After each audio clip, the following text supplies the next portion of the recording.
Hello, my wonderful friends, and a very warm welcome back to English Made Easy.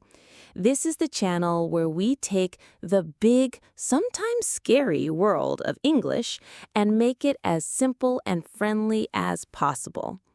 Our goal here is not just to teach you words, but to give you tools that you can actually use in your everyday life, helping you feel more confident and comfortable when you speak.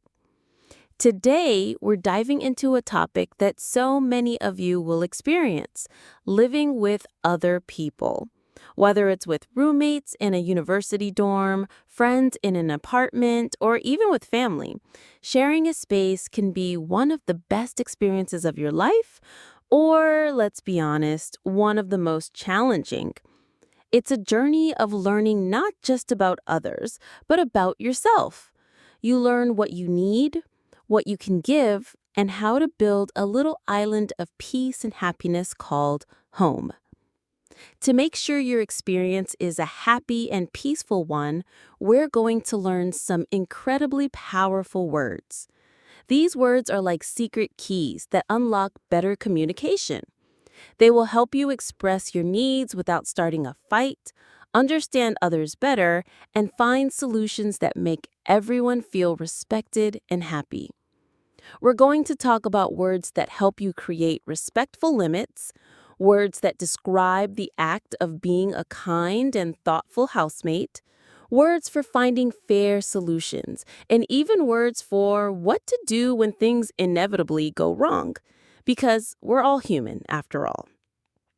Now, you might look at these words and think, oh, I've seen that one before, but I encourage you to stick with me.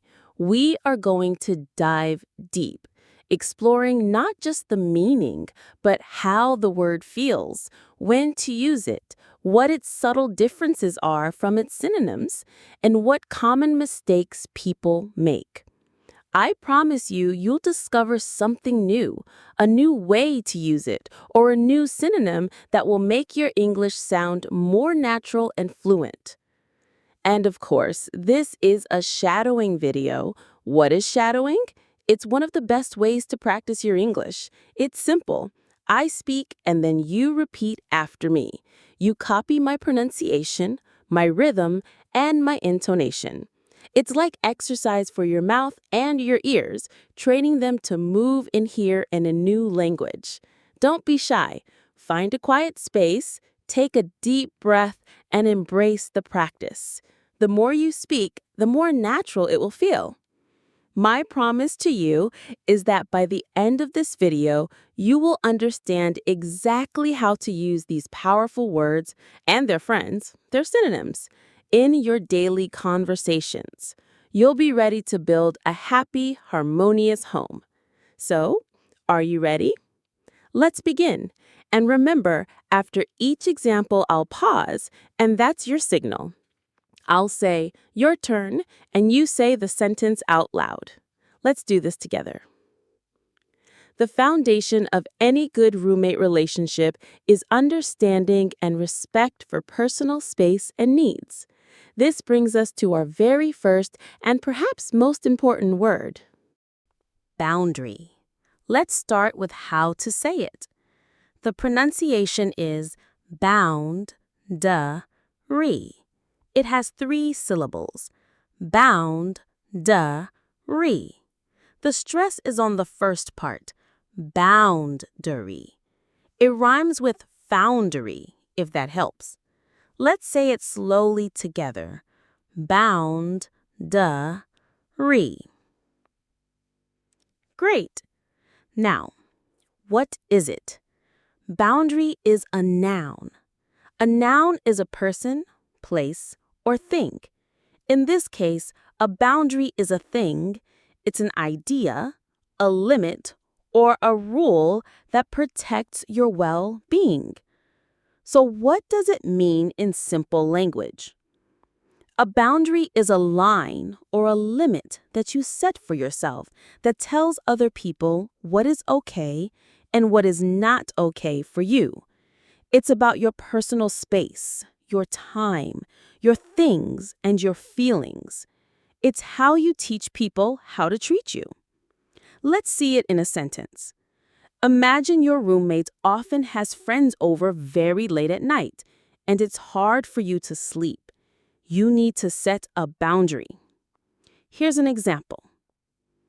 My personal boundary is that I need the apartment to be quiet after 11 p.m. on weeknights. Now you say it. Your turn. Excellent. Let's break that down. You are clearly stating your limit. The limit is quiet after 11 p.m. That is your boundary. It's not an angry demand. It's a statement of your needs. Here's another example.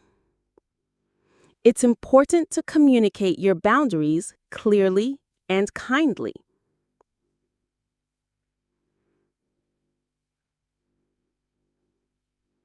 Perfect. So what are some other words like boundary? Some easy synonyms are limit, rule, or align. You can think of it as drawing a line in the sand. While rule can sound strict, boundary often feels more personal and focused on well-being.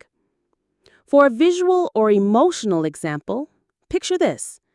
Imagine your energy for the day is a glass of water.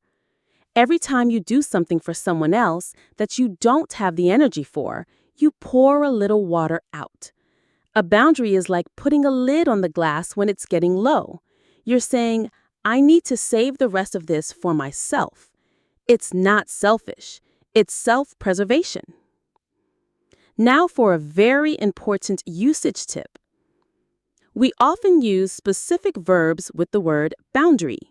We set a boundary. We have a boundary. We respect a boundary. Or someone crosses or violates a boundary. Crossing a boundary means they ignored your rule or limit. Let's practice this with some more examples. He crossed a boundary when he borrowed my laptop without asking. Your turn.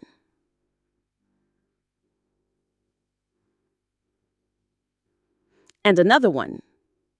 We need to set some boundaries around sharing food from the fridge to avoid confusion.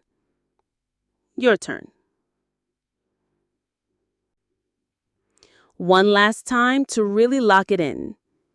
Healthy relationships are built on mutual respect for each other's boundaries. Your turn. Fantastic work. You see, a boundary isn't a bad thing. It's a healthy, necessary thing for living in harmony. Okay, so you've set your boundaries. That's step one. But living together is a two-way street. It's not just about your needs. It's also about understanding and respecting the needs of others. This brings us to our next wonderful word. Word number 2, considerate. First, let's get the pronunciation right. It's a bit longer. Considerate. 4 syllables. Considerate. The stress is on the second syllable. Considerate. Let's try it slowly. Considerate. Perfect. And what kind of word is it? Considerate is an adjective. An adjective is a word that describes a noun, a person, place, or thing. So you can be a considerate person, or you can do a considerate thing. What does it mean in simple English? To be considerate means you think carefully about other people's feelings and needs before you act. You try not to cause problems or unhappiness for them. It's about being aware that you share a space with another human being. Let's look at an example. Your roommate has a big exam tomorrow. They are studying in the living room. You want to watch a movie. A considerate action would be, It was very considerate of you to use headphones while I was studying. Your turn. Beautifully said. This sentence is a great way to thank your roommates and encourage that good behavior. Here's another example. My roommate is very considerate. She always cleans up the kitchen right after she cooks. Your turn.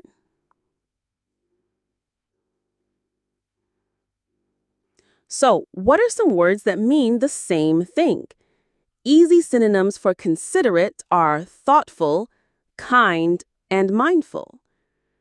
Thoughtful is very close, but considerate often implies thinking specifically about avoiding a negative impact on someone else.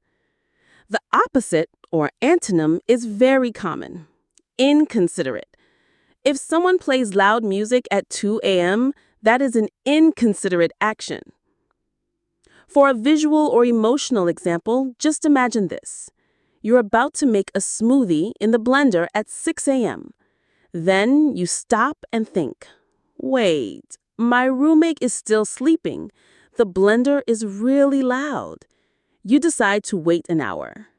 That moment of pausing and thinking about the other person is the heart of being considerate.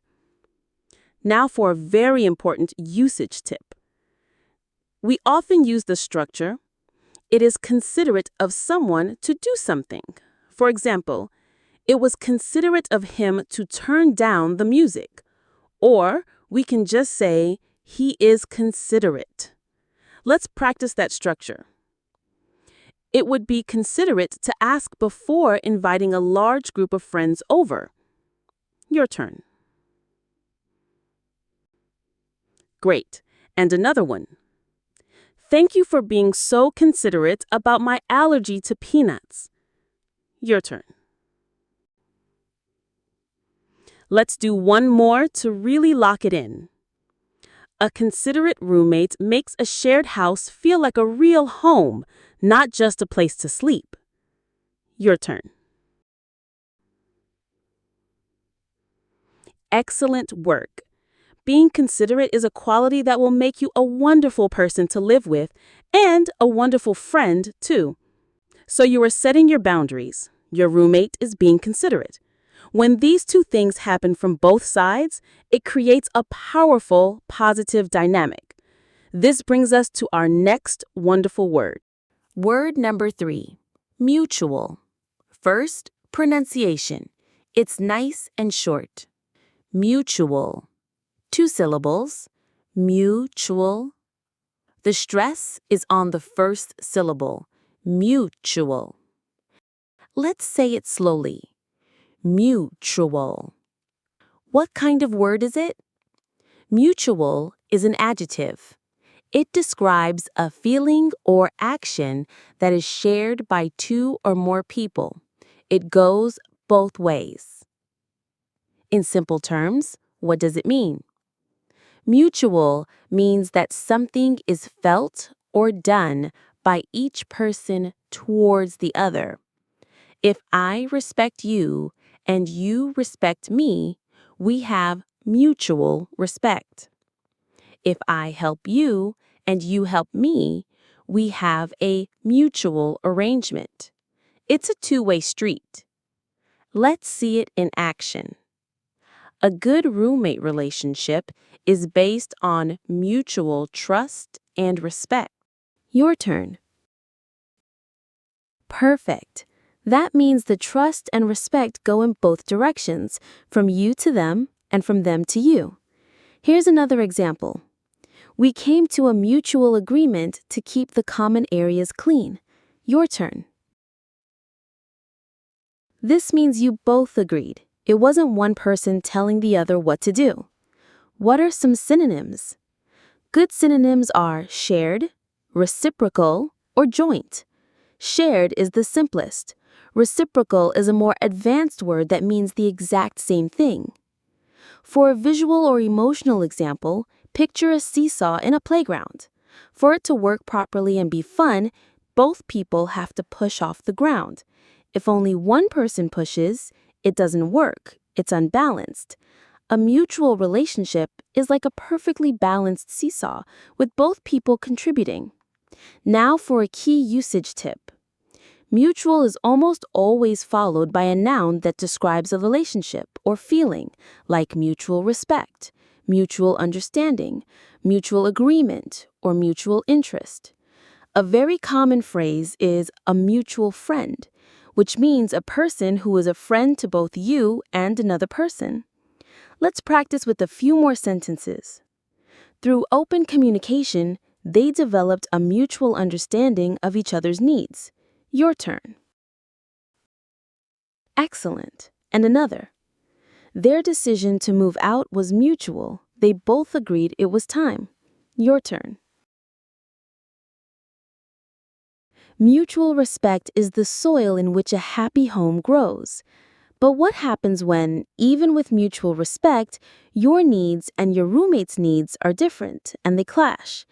You want to have a quiet night in, but your roommate wants to have a friend over. What do? This is where our next word becomes your best friend. Word number 4, compromise. Let's check the pronunciation. Mise. 3 syllables. Compromise. The stress is on the first syllable. Mise. Let's say it together. Compromise.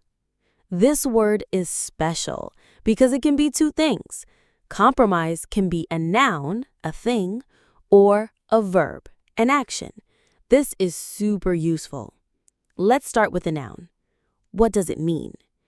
As a noun, a compromise is an agreement you reach where each person gives up a little bit of what they want so that everyone can be at least partly happy. It's a middle way. Here is an example of compromise as a noun. We couldn't agree on a movie, so we reached a compromise and watched a TV show instead. Now it's your turn to say it. Perfect. In that sentence, a compromise is the result or the agreement. Now let's look at it as a verb, an action word. As a verb, to compromise means to do the action of finding that middle way. Here's an example as a verb. I wanted to paint the room blue, and she wanted yellow, so we had to compromise on a light green color. Your turn. See the difference?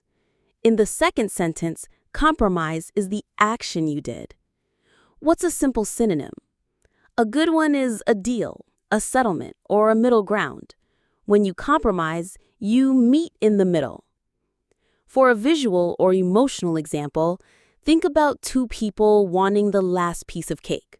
A compromise is cutting the cake in half. Neither person gets the whole cake, but both people get some cake. It's about fairness, not about winning. Let's look at a common usage tip. When we use it as a noun, we often say we reach a compromise, make a compromise, or find a compromise. When we use it as a verb, we often compromise on something. Let's practice the noun form again. Living with others is all about finding a healthy compromise on a daily basis. Your turn. And now the verb form. I didn't want to do all the dishes, but I agreed to compromise by washing if he would dry. Your turn.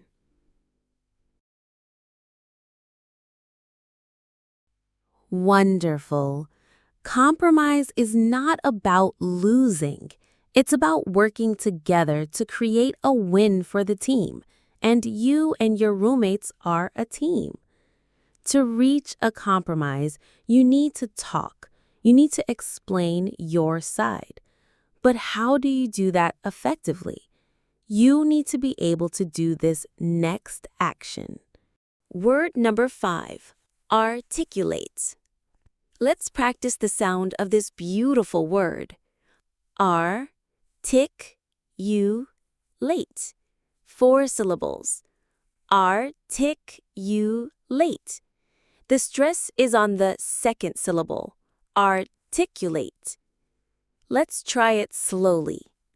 Articulate. Great. What part of speech is it?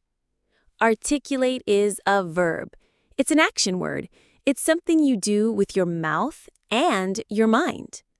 So, what does it mean in simple terms?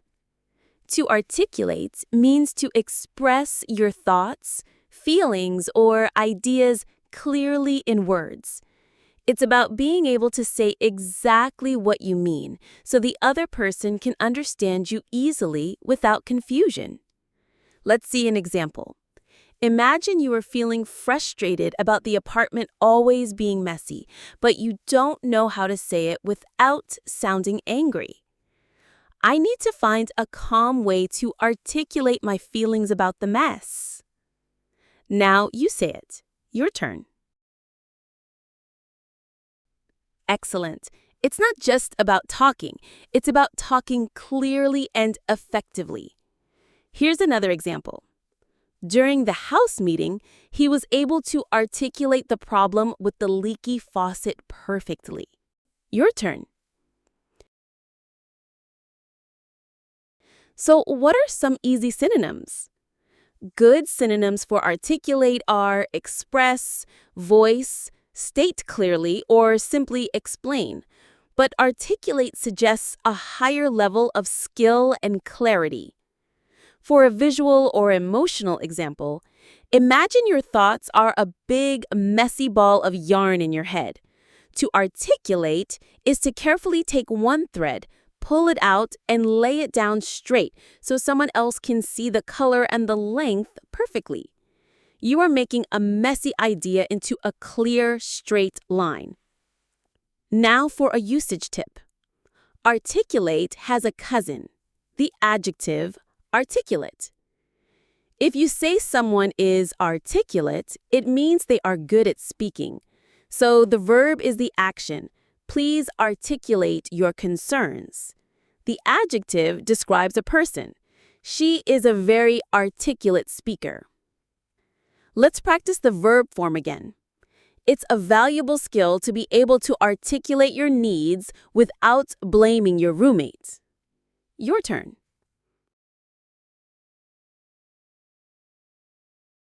And one more for good measure. If you can't articulate what the problem is, it's very hard for anyone to help you solve it. Your turn.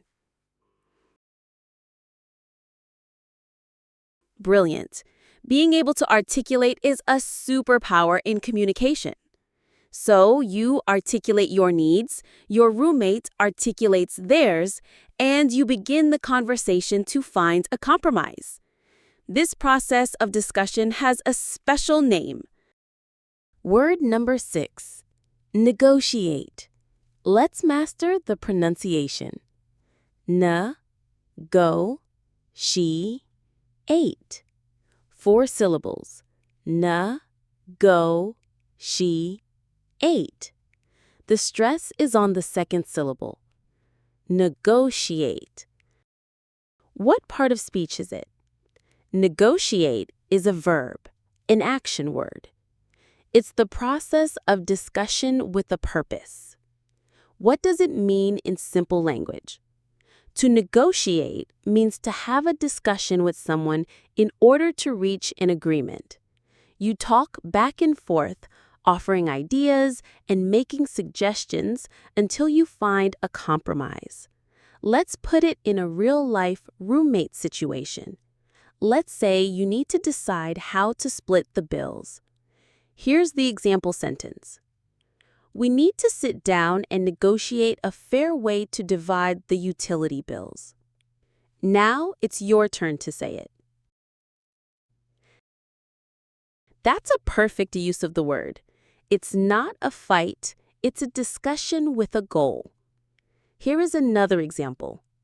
The 2 roommates negotiated a new cleaning schedule that worked for both of them. Your turn. What are some simpler words for negotiate? Good synonyms include discuss, work out, bargain, or make a deal. Negotiate is often used when the topic is a bit more serious, like about rules, money, or responsibilities. For a visual or emotional example, think of a peaceful game of tug-of-war. But instead of trying to pull the other person over the line, you are both gently pulling and releasing the rope until you find the perfect center point where the rope is balanced. That balanced back and forth discussion is negotiation. Let's look at a usage tip. We often negotiate with someone for something. For example, I negotiated with my roommate for more storage space. We also negotiate a thing, like negotiate a contract or negotiate a solution. Let's practice a few more times. They successfully negotiated the terms of their roommate agreement before moving in. Your turn. Excellent. Here's another one.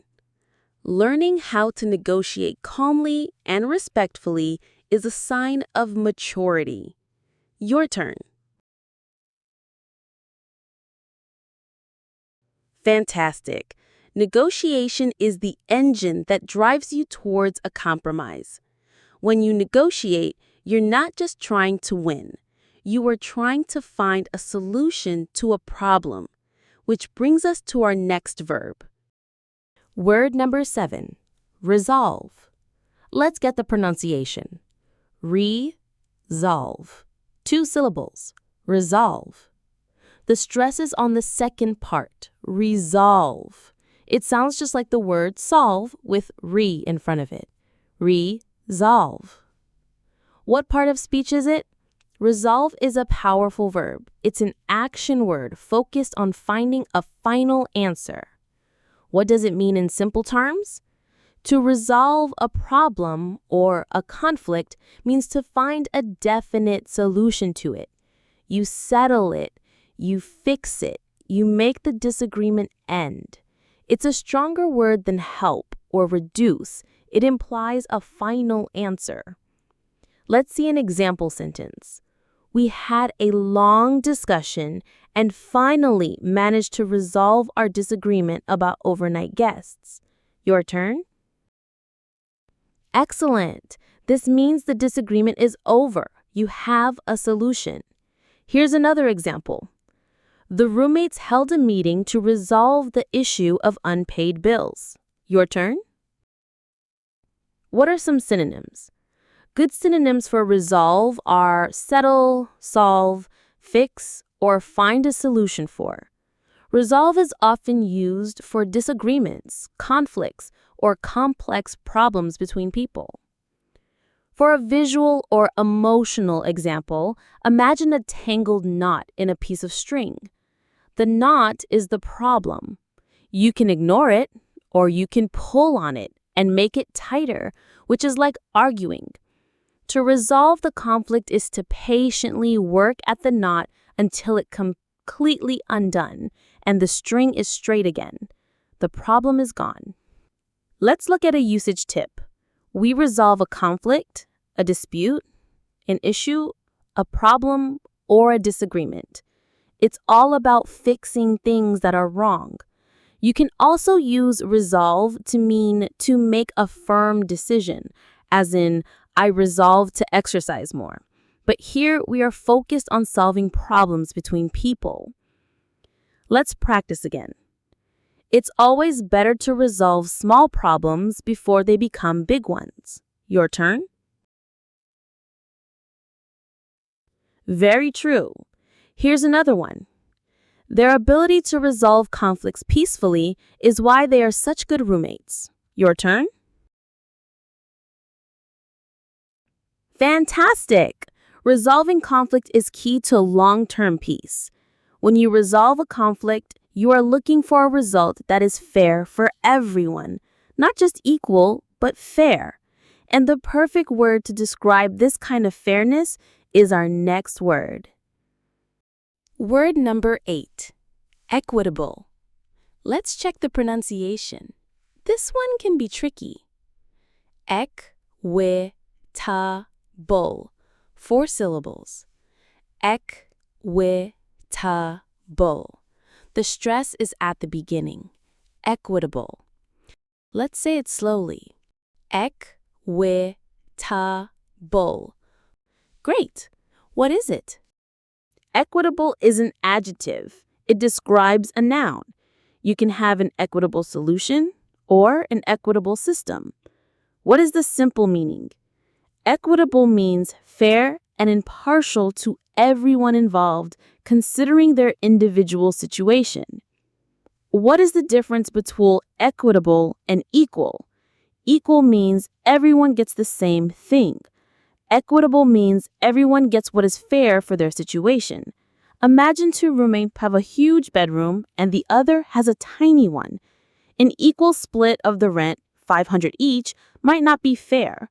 An equitable split might mean the roommate with the bigger room pays more rent, $600, and the one with the smaller room pays less, $400.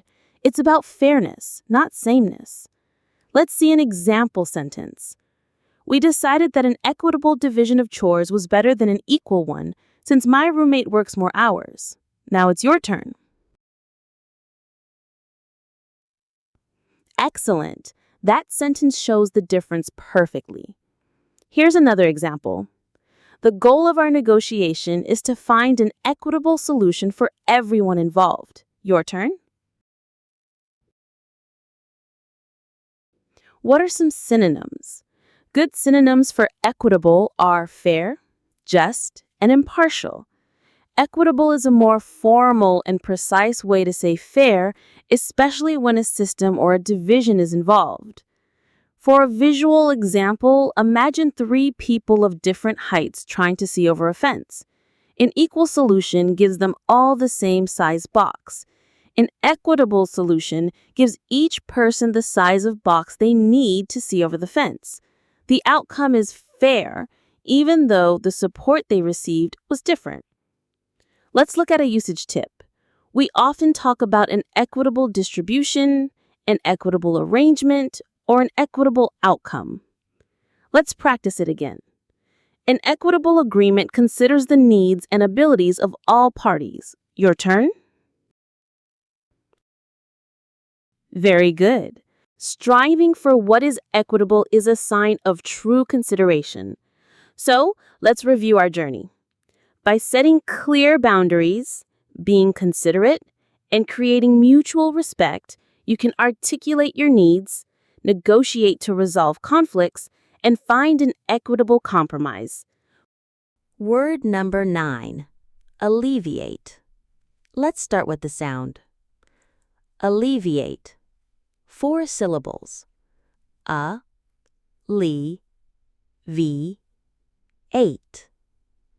The stress is on the second syllable. Alleviate. It sounds alleviate. Perfect. What part of speech is this word? Alleviate is a verb. It is an action word. It's what you do to a problem. What does it mean in simple language? To alleviate something means to make a bad situation, like pain, suffering, or a problem, less severe or less intense. You don't necessarily remove it completely, but you make it much better and easier to bear. Let's use it in a roommate context. Imagine there's tension in the apartment. Talking about the issue helped to alleviate the tension between us. Now, let's hear you say it. Your turn. Excellent. The tension might not be 100% gone, but the conversation made it much less. Here's another example. The doctor gave me medicine to alleviate my headache. Your turn. Simple synonyms for alleviate are reduce, ease, relieve, or lessen. Think about carrying a very heavy backpack. A friend comes and takes a few heavy books out of your backpack. The backpack is still there, but it's so much lighter now. Your pain is less. Your friend helped alleviate your burden. That feeling of relief is what alleviate means. Now for a crucial usage tip. We alleviate negative things: pain, stress, poverty, fear, problems, or tension. We don't alleviate happy things. You would never say, "I want to alleviate my happiness." Let's practice a few more times. Creating a chore wheel can help alleviate arguments about cleaning. Your turn. Having a clear budget helped to alleviate his financial worries. Your turn. Absolutely fantastic. Alleviating problems is the goal of good communication. Once you have a system in place, like a cleaning schedule or a budget, how do you make sure everyone sticks to it? This requires our next word. Word number 10, accountability.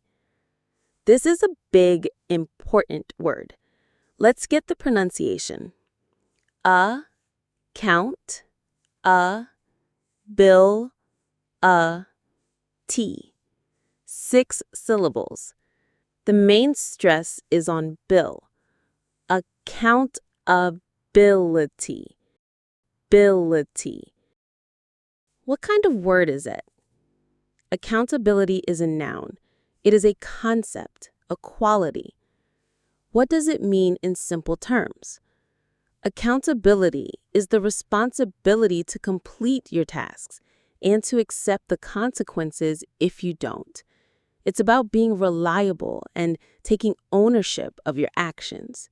It means saying, yes, that was my job, and I did it, or yes, that was my job, I forgot, and I will fix it.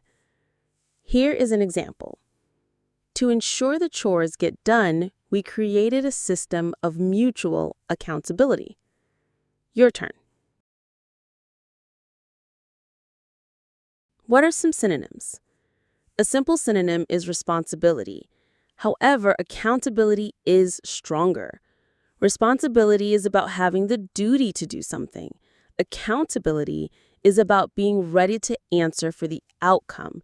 It includes the consequences. For a visual or emotional example, imagine you and your roommates are a 2-person rowing team in a boat. Your responsibility is to row. Your accountability is to the team. If you stop rowing, the boat goes in circles, and you have to answer for that. You are accountable for the boat's success. Now for a usage tip. We often talk about holding someone accountable, which means making sure they do what they promised. We also talk about taking accountability for our own actions. Let's practice these phrases. A good roommate holds themselves accountable for their own messes. Your turn. Perfect. And another. We have a weekly check-in to create a sense of accountability for our cleaning schedule. Your turn. Excellent work. Accountability is what turns good intentions into real actions. And that brings us to the end of our lesson today. Wow, we have been on a true journey. We learned about setting boundaries, the importance of being considerate, and creating mutual respect. We learned how to articulate our needs, negotiate, and resolve conflicts to find equitable solutions. And finally, we saw how this can alleviate stress and how maintaining peace requires accountability. These are not just words. They are a complete toolkit for building better, kinder, more respectful relationships. Now, listen to me carefully. If you don't remember every single detail right now, that is perfectly, completely okay. Your brain is a muscle, and we just gave it a great workout. Learning a language is a marathon, not a sprint. The most important thing is that you showed up today. You listened and you tried. You practiced the sounds and you thought about the meanings. That is a huge victory. Be proud of the effort you put in today. Every time you practice with me, you are laying another brick in the foundation of your English fluency. You are improving, even when it doesn't feel like it. The fact that you are here learning these advanced words shows how dedicated you are. Thank you so much for joining me today at English Made Easy. It was a pleasure to be your guide on this deep dive. Come back for our next lesson, and we'll explore even more of this beautiful language together. Until next time, take care, be kind to yourself and your roommates, and keep on learning.